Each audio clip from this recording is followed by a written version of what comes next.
বালির ঘর বাঁধি স্বপ্নের ফেরিওয়ালাটা দিয়ে যায় জীবনে কুয়াশা ধোয়াটে পথ আলো আধারের সাথে খেলা চলেই যায়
আমি ওনা ভূত সাজবো আমি খুব এক্সাইটেড বুঝলি ওই যে দাদাভাইকে ঘুম পাড়াইতে আমার খুব কষ্ট হচ্ছে দাদাভাই তো শুরু তো ঘুমাইতে আমি আজকা থেকে প্রতি রাতে আমো তোর প্রতি রাতে আমার লেগা রান্না করতে হইব তুই আবার কে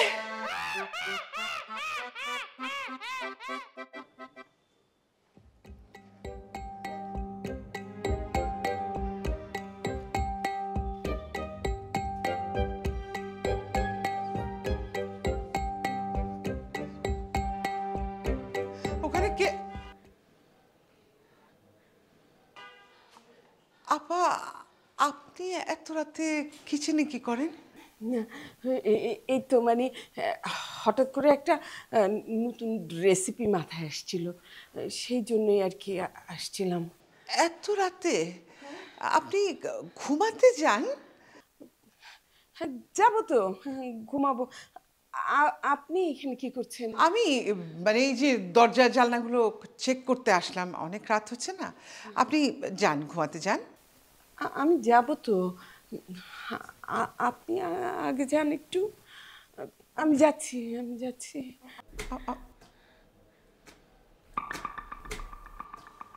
আপনি কি কোনো শব্দ শুনতে পাচ্ছেন? না, আমি তো কোনো শব্দ শুনতে পাচ্ছি না। আচ্ছা বুবু, হ্যাঁ বুবু একটা কথা বলি। বলেন। মানে কি, আমি আজকের রাতটা আপনার সাথে আপনার ঘরে ঘুমাতে পারি? হ্যাঁ। মানে ওই যে মিষ্টি রাতে বেলা না অনেক জোরে জোরে নাক ডাকে, আমি আসলে। কোনো অসুবিধা নাই, চলেন।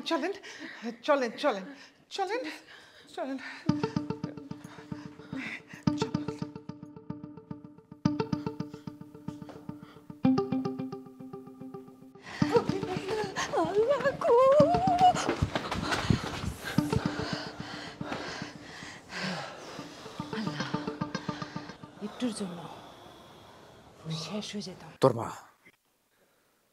মা অনেক ডেঞ্জারাস। রেসপেক্ট, মুখ সামলায়। আর একটু হইলে ধরা খাইতাম। তেজ, ক্যাডেটের তেজ নিয়ে ঘুরে ভেতরে, ক্যাডেটের তেজ, army, police, BDR, BGB, border guard সব তার মধ্যে। এমনি কি আর পালায় বেড়ায়? রাকিব, এদিকে ভাই। তুই গেছিস ভালো কথা, আর একটু হইলে তো খালাম্মার সামনে গিয়ে পড়ে গেছি। খালাম্মা সবসময় ফাউল। শোন, আজকে আমরা এখানেই রাতের মধ্যে ঘাপটি মেরে বসে থাকবো, সবাই ঘুমাই গেলে আমরা ঘরে ঢুকে যাবো। ওকে?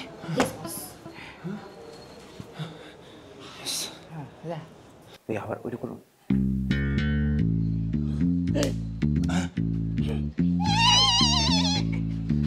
যাই না,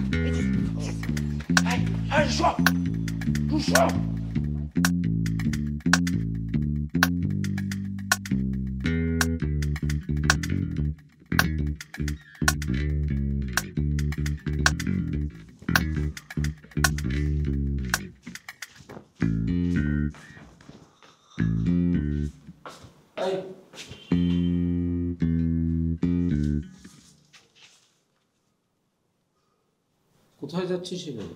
রান্নাঘরে। রান্নাঘর। মুখে এগুলো কি লাগাইছিস?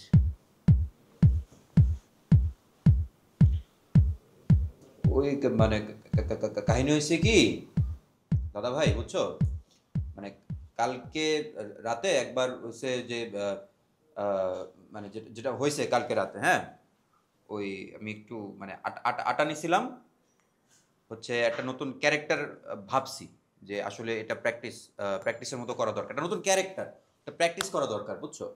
এজন্য ভাবলাম যে একটু মেকআপটা করি, একটু ক্যারেক্টারে থাকি, মানে অডিশনের ব্যাপার আছে তো, তুমি বুঝবা না, বাদ। তো গায়ে এগুলো কি? এটা কি গায়ে?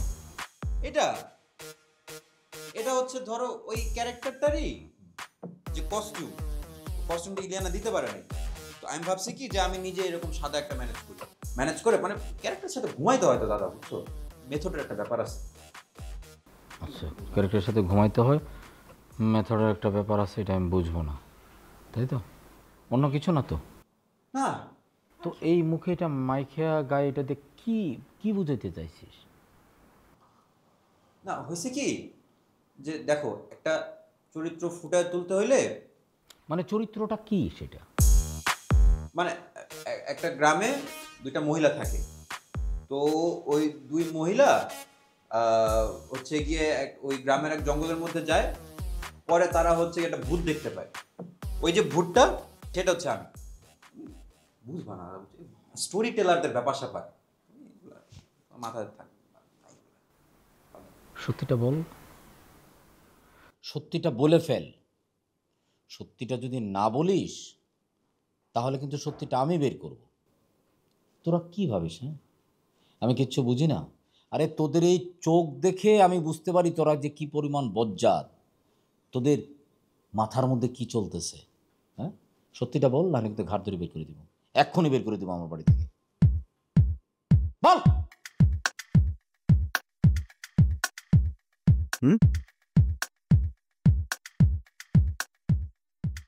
খালা ফুম্মাকে ভূতের ভয় দেখানোর আইডিয়াটা কার ছিল? বলে ফেল। বলবি না? ঠিক আছে, এখন যদি নিজ থেকে তোরা না বলিস আর আমি যদি সেটা আবিষ্কার করি তাহলে কিন্তু শাস্তি দ্বিগুণ হয়ে যাবে।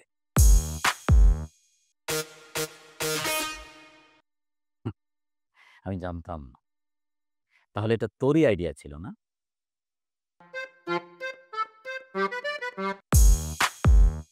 না মানে দাদা আমি ছিলাম আর কি, মানে কিন্তু আমি ওইরকম না আর কি, বুঝছো? তাহলে কোন রকম?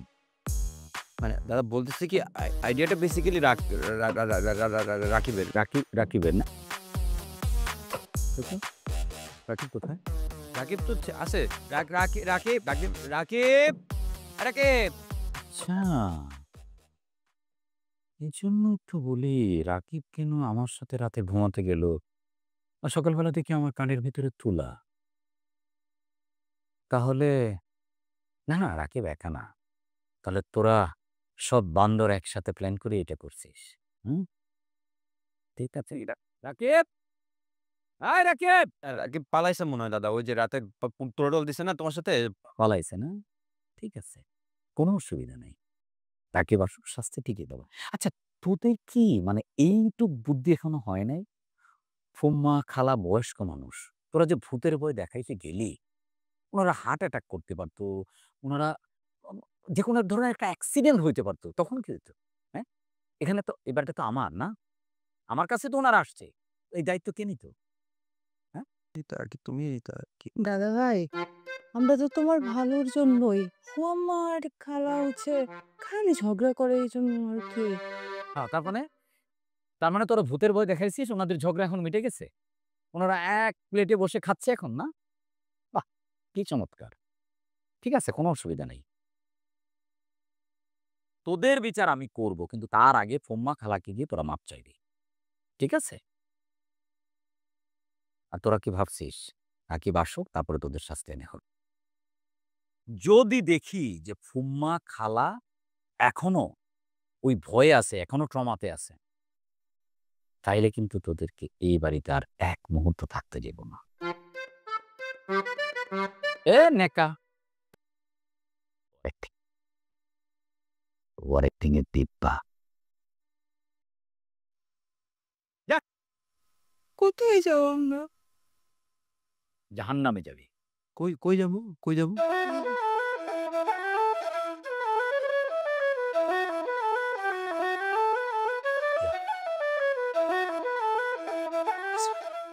তুই যে ধাক্কাটা দিলি, তোরা যে পিছনে গেলি কেন আমার ছেলে? পিছনে গেলি তোর বের হতে পিছনে কেন গেলি? পিছনে কেন গেলি? পিছনে কেন গেলি? তোর খাইছি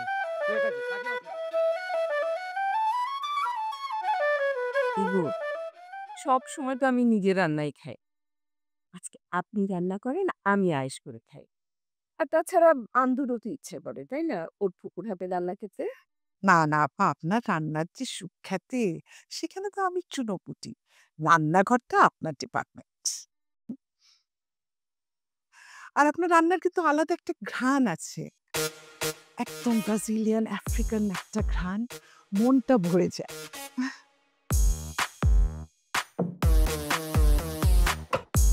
এই মিটিংয়ে আমার প্রশংসা করলো নাকি আমার তিরস্কার করলো? তুমি কি রান্না করো তা তো নিজের চোখে দেখেছি, পানি রান্না। হ্যাঁ, তা অবশ্য ঠিক বলেছেন টুকু। আমার রান্না বোঝার জন্য না একটা হাই ক্লাস নলেজের দরকার, যে নলেজটা আপনার আছে। মাশাআল্লাহ মাশাআল্লাহ। আচ্ছা, তবে সেদিন বুবু আপনার ওই যে রান্নাটা যে আমি নষ্ট করে দিলাম, আমার খুব আফসোস। ওই যে সেদিন পানি দিয়ে কি রান্না করছিলেন না, কি যে সুন্দর ঘ্রাণ আসছিল, আমার তো খিদাই লেগে গেছিল। আজকে এই রান্নাটা আমার আরেকবার করেন না প্লিজ। ওরে শানা মহিলা, সুযোগ পেয়ে আমাকে খোঁটা মারা হচ্ছে। হ্যাঁ, রাতে একা একা থাকতে ভয় পাবো, তাই তোমাকে এত তোষামত করছি। নাহলে এই অখাদ্য বাবুর্চি রান্নার প্রশংসা আমি করি? সেটা তো আমি করতেই পারি, কিন্তু আপা আপনি যে এক একটা এক্সপেরিমেন্ট করেন না, সেগুলো তো সুপার হিট। রান্নাঘরটা আপনি ডিজার্ভ করেন, বুঝছেন? রান্নার সাথে আপনার একটা স্পেশাল কানেকশন আছে, এটা তো আমি নষ্ট করতে চাই না। তোমার রান্না খাওয়ার জন্য আমি মোটেও পাবেই না। শুধু কিচেনে একা একা ভয় লাগে, এই জন্যই এত দোষ। কে জান আবার টাপ্পানি গিয়ে চলে আসে গিয়ে দেখ। বুবু, তাহলে একটা কাজ করি, চল আমরা দুজন মিলে রান্না করবো। হ্যাঁ, গল্প করতে করতে রান্না করবো, ভালো হবে না? খুব মজা হবে না? হ্যাঁ হ্যাঁ, এইটা ভালো বুদ্ধি। আমার আবার কিন্তু চা খেতে ইচ্ছে করে। তাই? হুম। তাহলে তো কোনো সমস্যাই নেই, আমি এক্ষুনি আপনার জন্য স্পেশাল একটা চা বানাবো। একটা নতুন রেসিপি, পাট শাক দিয়ে চা, মানে পাট শাকের চা। এটা তো দারুণ মত। আরেকদিন খাই, আজকে চাটা আমি বানাই, তাই না? এখন বলেন দুধ চিনিটা কোথায় আছে, নিয়ে আসি। যা। এদিকে ওই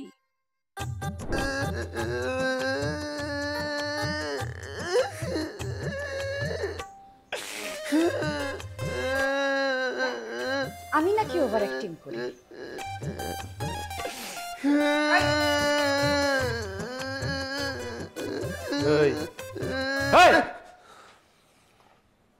আসতে এই ব্রেকআপ হয়ে গেছে, এর জন্য তুই হোস্টেল ছেড়ে কেন আসলি? হ্যাঁ, তোর না ডেটে গেলে এত গায় এত গায়, আমার হোস্টেল ভাড়া পর্যন্ত শেষ হয়ে গেছে। তাও আমি আমি টাইনা টুইনা মিষ্টি আমার রিলেশনটা চালাচ্ছিলাম, কিন্তু তার মধ্যেও ব্রেকআপ হয়েছে। কেন? কেন? তোদের কারণে। আমি যখনই তোনার সাথে ডেটে যাই, তোরা কেউ না কেউ আমাকে ফোন করিস, ফোন করে এমন আবদার করিস যে আবদার মিটাতে গিয়ে আর তোর নাকি আমার সময় দেওয়া হয় না। আরে এই জন্য তোরা বলছে হয় আমার লাইফে ও থাকবে, নাহলে তোরা থাকবি। আমরাই তো থাকবো না?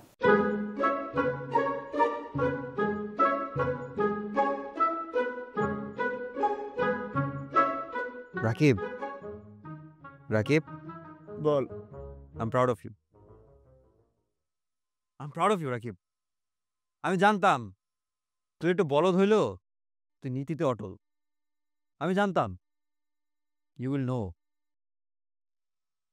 তুই একটা মেয়েকে ছেড়ে দিছিস আমাদের জন্য। আই নিউ ইট ভাই। তুই মানবি দ্যাট ব্রোজ বিফোর। এই হয়েছে, থাম। আমি না তোদেরকে সিলেক্ট করি নাই। কি? হ্যাঁ, আমি তোনাকে চুজ করছিলাম। তাহলে তাহলে আর কি, অতি আবেগের ঠেলায় আমি যখন তোনাকে জানালাম যে আমি তাকে চুজ করছি, তখন সে বলল এই ডিসিশন নাকি সে সেলিব্রেট করবে। আর ওই সেলিব্রেশনের ঠেলায় আমার হোস্টেল ভাড়া সব শেষ। আমি এখন হোস্টেল ভাড়া দিব কোথা থেকে? আর যদি বাবার কাছে এখন টাকাটা চাই, বাবা তো আমাকে টাকা দিবে না। কি দিবে ভাইয়া? কি দিবে? দুটা দিবে। তোকে তো এটাই করা উচিত। হ্যাঁ, তাহলে তোর ব্রেকআপটা কেন হলো শুনি? তোদের এখানে আসছি দেখে, কারণ তোর না মনে করে আমি যদি তোদের সাথে থাকি তাহলে তাকে সময় দেয়া হবে না। আর যেহেতু তাকে আমি সময় দিব না, সেহেতু সে আমার সাথে প্রেম করে কি করবে? তাই সে আমার সাথে সব ধরনের যোগাযোগ থেকে বিচ্ছিন্ন। Very sad. ভালোই করছে। আমার কপালেই নাই তোর না।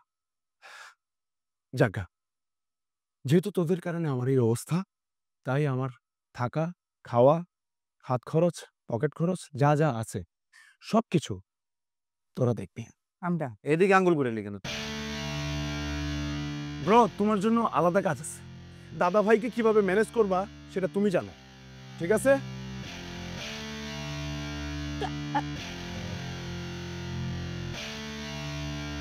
তোর আজকে এই জায়গায় কারণ আমি এখানে থাকবো। বেঁচে থাকবে মানে এটা আমার রুম। ব্রো, ভুলে যাও এটা তোমার রুম। এটা এখন মানে এই ভুলে যাও সরা। ভাই তবে আমি একটু ফ্রেশ হয়ে আসি। হ্যাঁ, তোমরা ফ্রেশ হয়ে যাও। এই দাঁড়া, এই তোষক নে। এই বিছানা আমার। এই রাকিব, রাকিব, এই রাকিব। বুঝলাম না, আমাদের কি দোষ? আরে তোদের তো দোষ। ফার্স্টে তোর দিকে আঙ্গুল করছে, পরে না আমার দিকে আঙ্গুল করছে। তোদের দোষ। তোদের রুম কেন নেয় নাই? আমার রুম কেন? তোরই তো ভাই। আমার ভাই কি হইছে? তোর ভাই না? তোর ভাই না? তোর একমাত্র ভাই, আমরা দুই মাত্র বোন।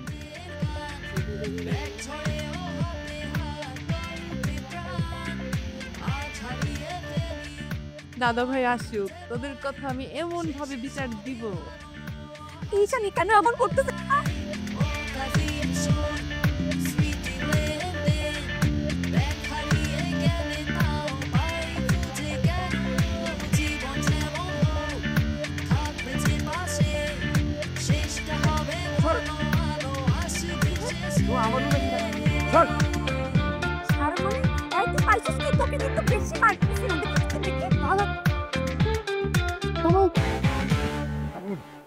এটা কি আমার বাড়ি নাকি অভয়াশ্রম? মানে আমি কোথায় ভাবছি যে আমি এই বাড়িটা বিক্রি করে দিয়ে আমি পাহাড়ে থাকা শুরু করব, আর তা না। মানে তোকে যে আমি কিভাবে বলি, মানে 4টা দস্যু এসে এখন হাজির বাড়িতে। মানে কি যে করছে ওরা, মানে আমি প্রায় পাগল হয়ে যাচ্ছি। বিষয়টা তো ভালোই চিন্তা দাদা ভাই। এমন একটা বিপদের সময় তোমার পাশে কেউ নাই না? আমি চাই না, আমি আমার পাশে কাউকে চাই না। আমার চারপাশে অতিরিক্ত মানুষজন হয়ে গেছে। আর ওদের কথাই কি বলবো, ওদের বয়সই বাকি, একদমই ম্যাচুরিটি নেই। তুই ওদের একটু সিনিয়র, এই জন্যই তোর সাথে শেয়ার করলাম। কত আর বড় দাদা ভাই, তোমার কোমরের উপর উঠুম না। একটা সিরিয়াস বিষয়ে কথা বলছি আর তুই ফাজলামো শুরু করে দিলি। মানে তোর এই স্বভাবটা আর গেল না। কথা বলি দাদা ভাই, তুমি বিরক্ত আর যাইও। সবাইকে নিয়ে সবার সাথে থাকার যে আনন্দ, এটা একা না হইলে বুঝন যায় না, বুঝছো? আমি বুঝি মাথায় মুরব্বীর কারো হাত পড়ে না কতদিন, ছোট ভাই বোন গুলারে কতদিন কোনো কিছু আবদার ঠিক আছে, পারতেছি না, দেখতে পারতেছি। তোর লেকচার এখন বন্ধ কর। যাই হোক, আমি মানে আমার ভাল লাগছিল না, এই জন্য তোকে ফোন করলাম। তোর অনেক সময় নষ্ট করলাম। তুই তোর কাজ কর, ঠিক আছে? আর নিজের প্রতি যত্ন নিস।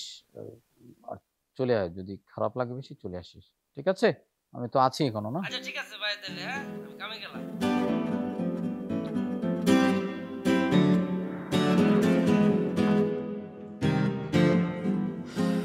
কিভাবে যে তোকে বুঝাবো আমি যে কোন সিচুয়েশনে আছি। আমি বাড়িটা বিক্রি করার কথাবার্তা প্রায় শেষ পর্যায়ে। আমি যে এখন যে কোনো সময় আমার বাড়ি ফাঁকা করা দরকার, কিন্তু আমি সেটা করতে পারছি না। আমার বাড়িতে এত মানুষজন থাকতে আমার রুনার সাথে আমি কিভাবে কথা বলবো, কিভাবে দেখা করব?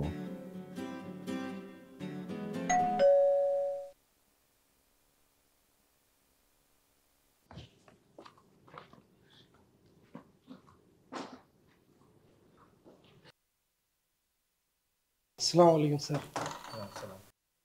স্যার আপনার একটা পার্সেল আছে। স্যার তো আমি বলতে পারবো না। কি পাঠিয়েছে? স্যার একটা চিরকুট আছে আমার কাছে, এটা দিতে পারবো স্যার।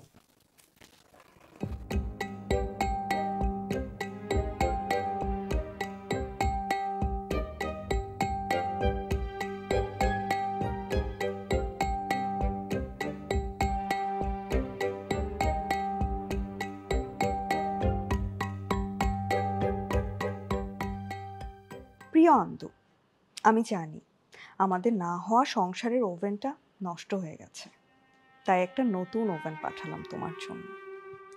ইতি, তোমার লুনা।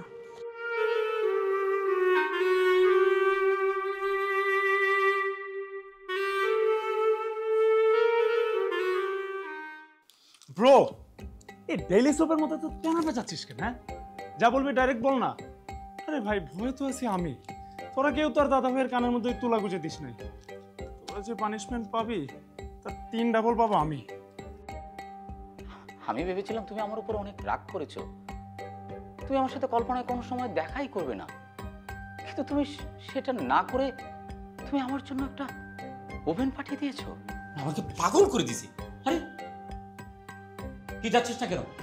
ঘাড় ধাক্কা দিয়ে বের করে দিব এখনই। যা, শুধু আমার রুম থেকে না, আমার বাড়ি থেকে বেরিয়ে যা।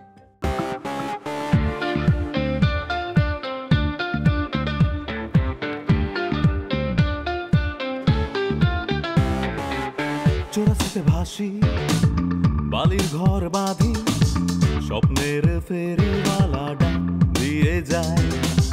জীবনে কুয়াশা ধোয়াটে পথ, আলো আধারের সাথে খেলা চলেই যায়।